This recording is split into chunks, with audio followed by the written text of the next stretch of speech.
Well, hai teman-teman, apa kabar kalian semuanya? Dimanapun kalian berada, semoga tetap dalam keadaan yang baik.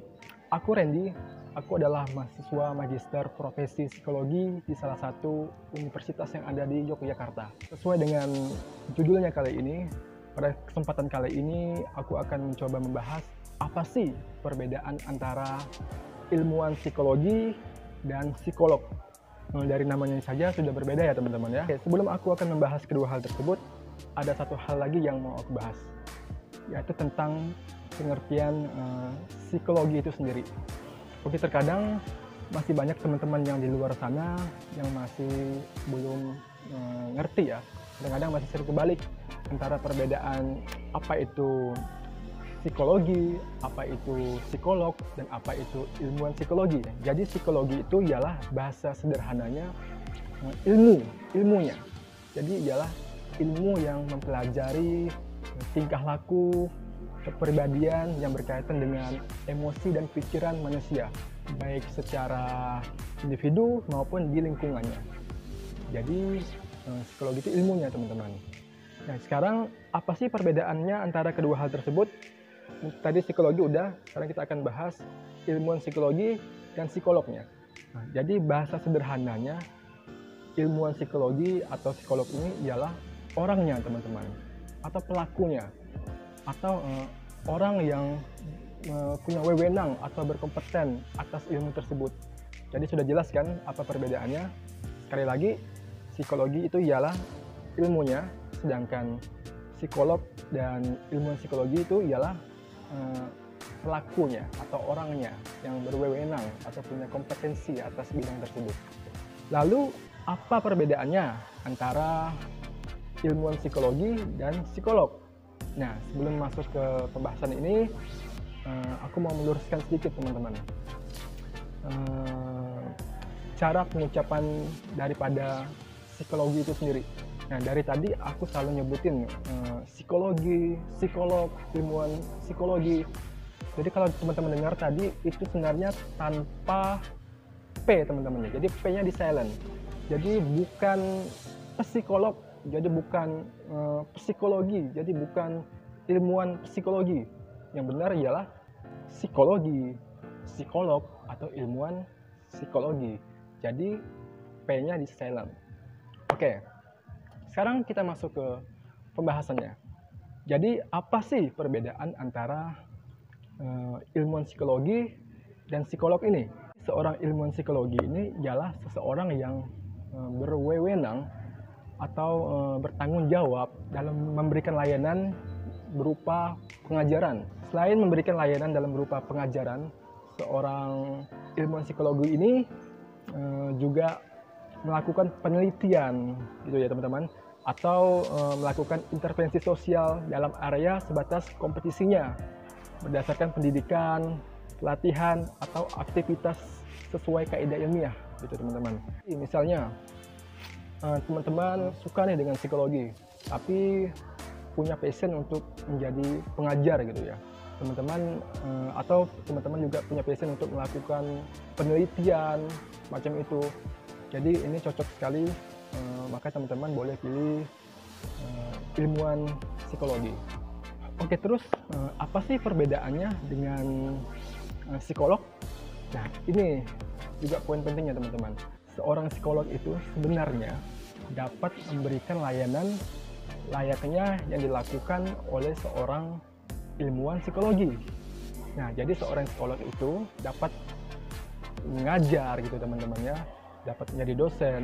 Bahkan waktu saya kuliah S1, dosen saya juga banyak dari kalangan seorang psikolog, dan beliau juga mengajar di kampus, dan itu beliau juga sering melakukan penelitian, dan beliau juga terkadang punya biro psikologi sendiri. Nah, jadi itu perbedaannya teman-teman. Jadi apa perbedaan yang paling mendasar antara ilmuwan psikologi dan psikolog ini? Nah, seorang psikolog ini dapat melakukan praktik psikologi. Nah, inilah yang menjadi poin pentingnya, yang menjadi pembeda antara ilmuwan psikologi dan seorang psikolog. Praktik psikologi ini ya pastinya dilakukan kepada klien atau pasien gitu ya biasanya, terutama yang berkaitan dengan asesmen. Nah, biasanya dalam asesmen psikologi ini biasanya ada 3 tahapan teman-teman. Yang pertama, mungkin teman-teman psikologi udah tahu ya. Yang pertama ialah observasi. Nah, jadi seorang psikolog melakukan observasi terhadap kliennya atau pasiennya. Setelah itu seorang psikolog melakukan wawancara terhadap kliennya atau pasiennya secara mendalam, dan seorang psikolog juga memberikan tes psikologi sesuai dengan kebutuhan klien atau pasien tersebut. Jadi gunanya apa? Asesmen ini ialah berguna untuk mengumpulkan data sebanyak-banyaknya, dan data ini sangat berguna dalam menentukan diagnosis biasanya.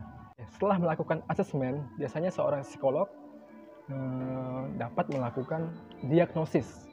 Nah, inilah yang tidak dimiliki oleh seorang ilmuwan psikologi. Nah, jadi diagnosisnya ini berdasarkan dari hasil asesmen tadi, teman-teman. Nah, setelah seorang psikolog melakukan diagnosis, biasanya diagnosis ini berdasarkan dengan PPDGJ 3 atau DSM-5, teman-teman. PPDGJ 3 itu ada bukunya, teman-teman. Bukunya tebal segini. Dan itu menjadi patokan, istilahnya wajib kalau seorang psikologi, ilmuwan psikologi atau seorang psikolog itu wajib namanya punya tadi namanya PPDGJ 3 atau DSM-5. Kalau teman-teman penasaran, teman-teman bisa cari di toko buku, pasti ada. Oh ya, kalau nggak mau ribet, itu ada yang versi buku sakunya, itu kecil, jadi bisa dibawa kemana-mana. Biasanya saya lebih senang yang itu. Atau teman-teman juga bisa pakai DSM-5. Ya, biasanya selera sih. Biasanya bukan selera, sesuai dengan kebutuhan. Biasanya kalau PPDGJ 3 itu lebih common digunain di Indonesia ya, teman-teman ya. Kalau untuk DSM-5 itu biasanya lebih common digunain di luar negeri. Tapi tergantung kebutuhan. Saya juga biasa gunain PPDGJ 3, saya juga biasa gunain DSM-5 sesuai kebutuhan. Setelah melakukan diagnosis, biasanya seorang psikolog ini dapat melakukan rancangan intervensi.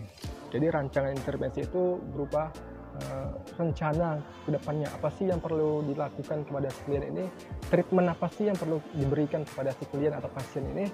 Nah, setelah sudah membuat rancangan intervensi, seorang psikolog juga berwenang untuk memberikan intervensi tersebut. Jadi teman-teman, intervensi ini biasanya berupa konseling, biasanya berupa psikoedukasi, biasanya juga berupa psikoterapi atau terapi psikologi. Jadi kita harus tahu apa sih yang dibutuhkan seorang klien atau pasien ini. Jadi kita nggak asal memberikan intervensi, tapi kita harus berikan intervensi sesuai dengan kebutuhan si klien atau pasien ini. Jadi intervensi itu juga banyak jenisnya, teman-teman. Banyak macamnya. Jadi kita harus jeli, seorang psikolog harus tahu intervensi yang tepat yang dilakukan kepada si klien atau pasien ini. Nah, sudah jelas ya teman-teman apa perbedaannya? Well, teman-teman, sekarang aku akan membahas siapa itu psikolog dan siapa itu ilmuwan psikologi. Bagaimana seseorang bisa dikatakan psikolog dan bagaimana seseorang bisa dikatakan ilmuwan psikologi. Nah, sekarang kita akan bahas yang pertama, bagaimana seseorang bisa dikatakan seorang psikolog. Sebenarnya, dunia pendidikan psikologi di Indonesia itu sudah beberapa kali mengalami perubahan sistem perkuliahan. Jadi, kurikulum yang berbeda juga membutuhkan syarat akademik yang berbeda pula untuk menjadi seorang psikolog. Berdasarkan kurikulum ini akan dibagi menjadi 2, teman-teman ya. Pertama, kurikulum lama, dan yang kedua adalah kurikulum yang baru. Nah, sekarang kita akan bahas ke kurikulum yang lama. Kurikulum lama ini rentang tahunnya sekitar tahun 1984 sampai tahun 2002. Syarat untuk menjadi seorang psikolog pada kurikulum lama ini ialah ia harus menyelesaikan studi pendidikan S1 psikologi, kemudian ia melanjutkan program pendidikan psikologi profesi. Maka ia layak, ketika ia selesai, maka ia layak disebut dengan seorang psikolog. Contohnya, aku pernah beberapa kali ketemu dengan seorang psikolog di salah satu biro yang ada di Yogyakarta. Beliau umurnya udah agak tua ya, teman-teman. Jadi beliau ini adalah seorang psikolog, tapi beliau memiliki background pendidikan hanya S1. Nah, kalau teman-teman menemukan psikolog seperti ini, berarti ia menjadi seorang psikolog pada kurikulum yang lama ya teman-teman ya. Nah, bagaimana dengan kurikulum yang baru? Nah, kurikulum yang baru ini rentang tahunnya sekitar tahun 2002 sampai saat ini. Untuk menjadi seorang psikolog pada kurikulum yang baru ini, syaratnya ialah apabila ia menyelesaikan S1 psikologi, kemudian melanjutkan dan menyelesaikan S2 atau magister psikologi profesi ya teman-teman. Dan inilah yang saya ambil pada saat ini. Dan saat ini saya sedang masih menjalankan praktik psikologi karena passion saya memang lebih tertarik untuk menjadi seorang psikolog. Makanya saya mengambil S2 atau magister psikologi profesi. Nah, tambahan, jika teman-teman tertarik untuk melanjutkan ke magister atau S2 psikologi, maka opsinya ada dua yang teman-teman bisa ambil. Yang pertama yaitu adalah program magister psikologi sains, dan yang kedua program magister psikologi profesi. Nah, terus apa bedanya? Berdasarkan pembahasan yang sudah dibahas sebelumnya, jika memang teman-teman tertarik untuk menjadi seorang ilmuwan psikologi, misalnya seperti mengajar, menjadi dosen, melakukan penelitian, maka teman-teman boleh ambil magister psikologi sains. Ini cocok sekali. Tapi kalau memang teman-teman punya passion untuk menjadi seorang psikolog yang dapat melakukan asesmen, interpretasi, diagnosis, dan intervensi, dan teman-teman juga tertarik untuk melakukan praktik psikologi, maka teman-teman bisa ambil S2 atau magister psikologi profesi. Nah, itulah perbedaannya teman-teman. Jadi teman-teman pilih yang mana, yaitu berdasarkan dengan passion dan minat teman-teman sendiri ya. Oh ya, tambahan teman-teman, khusus untuk program S2 atau magister psikologi profesi, itu S1-nya juga harus dari jurusan psikologi ya teman-teman, juga harus dari program studi psikologi. Nah, itu adalah syarat mutlaknya dan wajib. Tapi kalau untuk melanjutkan S2 di magister psikologi sains, S1-nya boleh dari jurusan lain. Misalnya teman-teman saat ini S1-nya dari jurusan hukum atau program studi yang lainnya, misalnya seni rupa, misalnya multimedia. Ketika teman-teman tertarik untuk melanjutkan S2 psikologi, maka pilihannya ialah magister psikologi sains.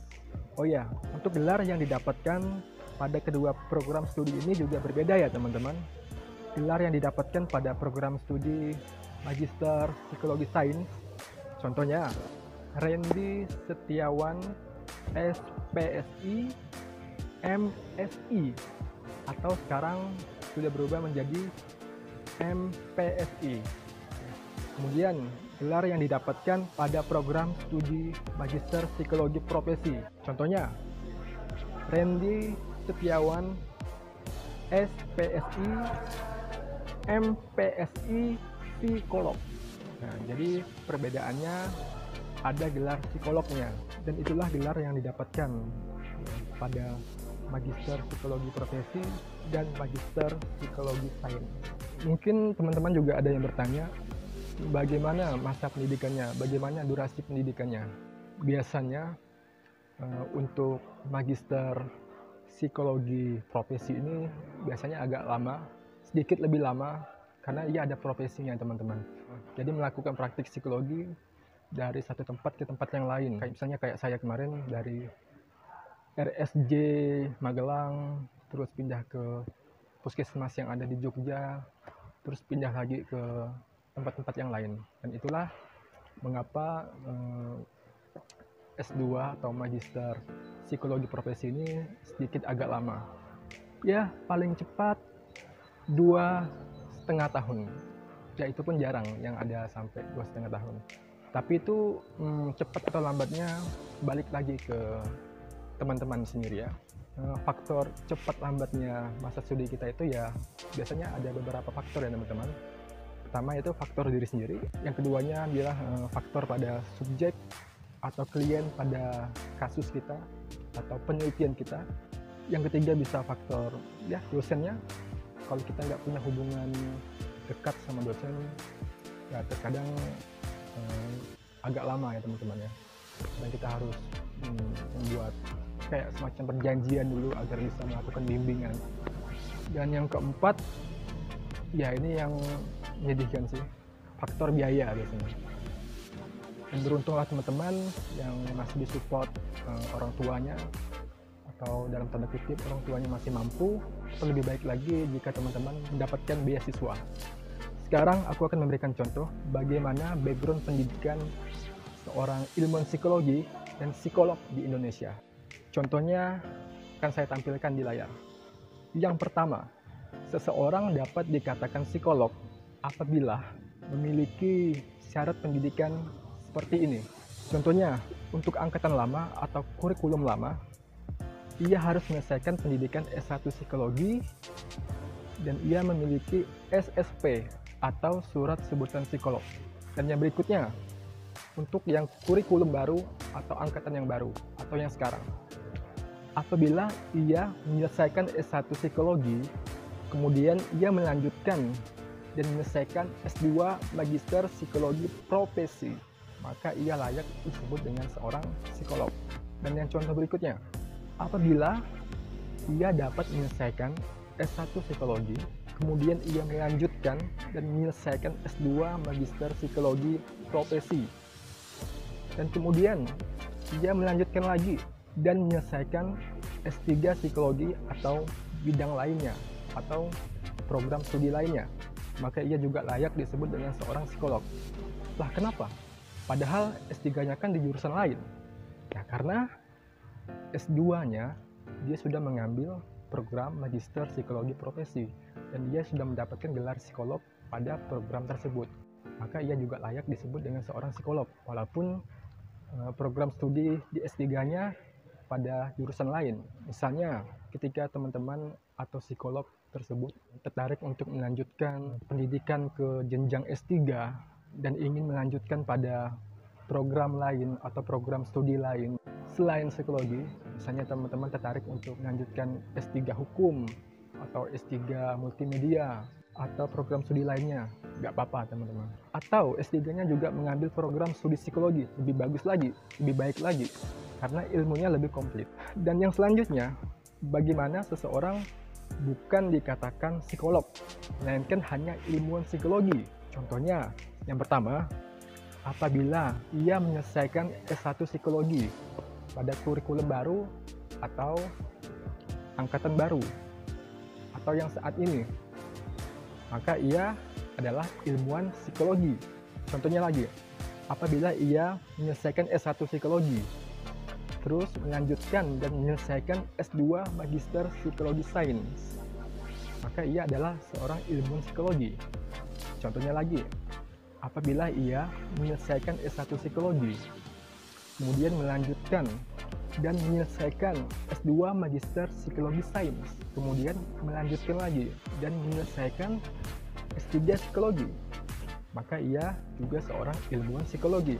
Contohnya lagi, apabila ia menyelesaikan S1 Psikologi, kemudian melanjutkan dan menyelesaikan S2 Non-Psikologi atau program studi lainnya, maka ia juga disebut dengan seorang ilmuwan psikologi. Contohnya lagi, apabila ia menyelesaikan S1 Non-Psikologi atau program studi lainnya, kemudian ia melanjutkan dan menyelesaikan S2 Magister Psikologi Sains, maka ia juga disebut dengan ilmuwan psikologi.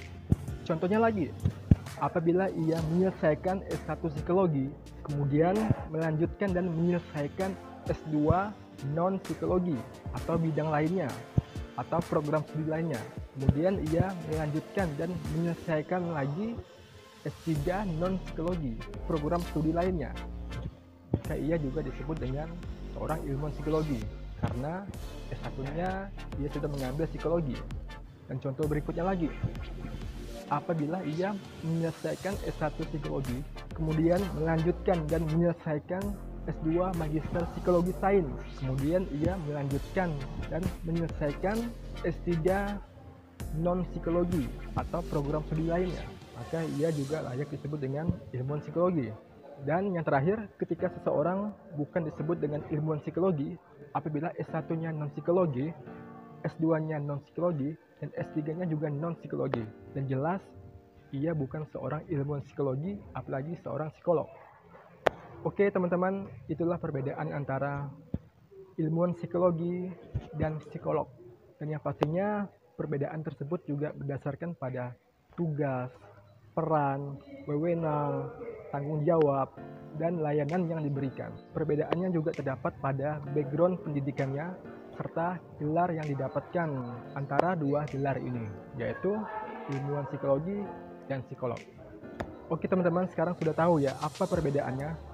Semoga apa yang saya sampaikan sedikit banyaknya dapat bermanfaat bagi teman-teman. Well, that's all I can share with you for now. I hope you got my point. Thank you for your attention. I'm Randy. Good luck and see ya.